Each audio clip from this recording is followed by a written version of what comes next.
नमो भगवते वासुदेवाय। नमस्कार दोस्तों, आप सभी का हमारे YouTube चैनल पर स्वागत है। आज हम कार्तिक मास महात्म्य के 12वें और 13वें अध्याय का श्रवण करेंगे। कार्तिक मास महात्म्य 12वां अध्याय। नारद जी ने कहा, तब इंद्रादि देवता वहाँ से भय कंपित होकर भागते भागते वैकुंठ में विष्णु जी के पास पहुँचे। देवताओं ने अपनी रक्षा के लिए उनकी स्तुति की। देवताओं की उस दीन वाणी को सुनकर करुणा सागर भगवान विष्णु ने उनसे कहा कि हे देवताओं, तुम भय को त्याग दो, मैं युद्ध में शीघ्र ही जलंधर को देखूंगा। ऐसा कहते ही भगवान गरुड़ पर जा बैठे। तब समुद्र तनया लक्ष्मी जी ने कहा कि हे नाथ, यदि मैं सर्वदा आपकी प्रिया और भक्ता हूँ तो मेरे भाई आप द्वारा युद्ध में नहीं मारा जाना चाहिए।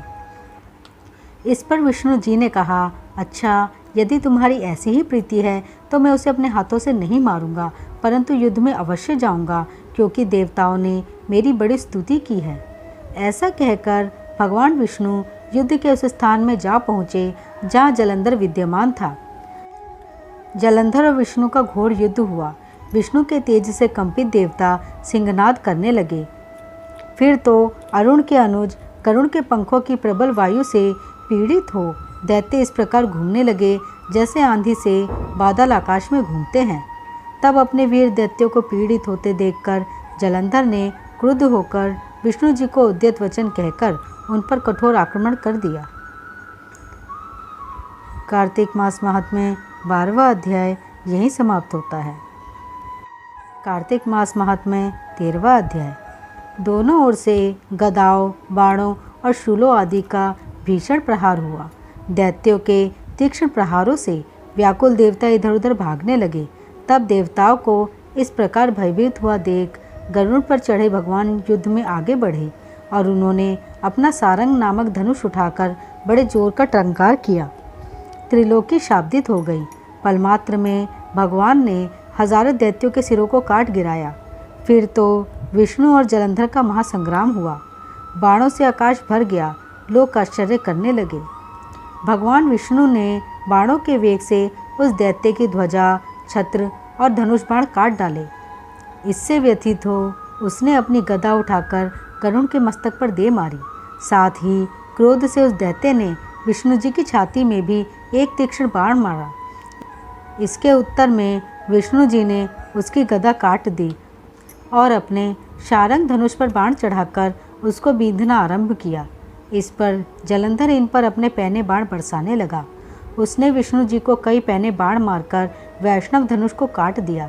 धनुष कट जाने पर भगवान ने गदा ग्रहण कर ली और शीघ्र ही जलंधर को खींचकर मारी, परंतु उस अग्निवत अमोघ गदा की मार से भी वह दैत्य कुछ भी चलायमान ना हुआ। उसने एक अग्निमुख त्रिशूल उठाकर विष्णु पर छोड़ दिया। विष्णु जी ने शिव के चरणों का स्मरण कर नंदन नामक त्रिशूल से उसके त्रिशूल को छेद दिया। जलंधर ने झपटकर विष्णु जी की छाती पर एक जोर का मुष्टिक मारा। उसके उत्तर में भगवान विष्णु ने भी उसकी छाती पर एक मुष्टि का प्रहार किया। फिर दोनों घुटने टेक बाहुओं और मुष्टिकों से बाहु युद्ध करने लगे। कितनी ही देर तक भगवान उसके साथ युद्ध करते रहे। तब सर्वश्रेष्ठ मायावी भगवान उस दैत्यराज से मेघवाणी में बोले, रे रण दुर्मद दैत्य श्रेष्ठ, तू धन्य है जो इस महायुद्ध में इन बड़े बड़े आयुधों से भी भयभीत न हुआ। तेरे इस युद्ध से मैं प्रसन्न हूँ, तू जो चाहे वर मांग। मायावी विष्णु की ऐसी वाणी सुनकर जलंधर ने कहा, हे भावुक, यदि आप मुझ पर प्रसन्न हैं तो यह वर दीजिए कि आप मेरी बहन तथा अपने सारे कुटुंबियों सहित मेरे घर पर निवास करें।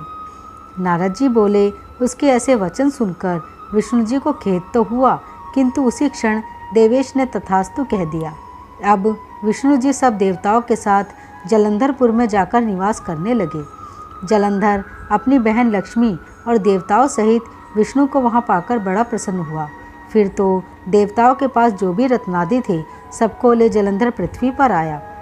निशुंभ को पाताल में स्थापित कर दिया और देव, दानव, यक्ष, गंधर्व, सिद्ध, सर्प, राक्षस, मनुष्य आदि सबको अपना वंशवर्ती बना त्रिभुवन पर शासन करने लगा। उसने धर्मानुसार सुपुत्रों के समान प्रजा का पालन किया। उसके धर्मराज में सभी सुखी थे।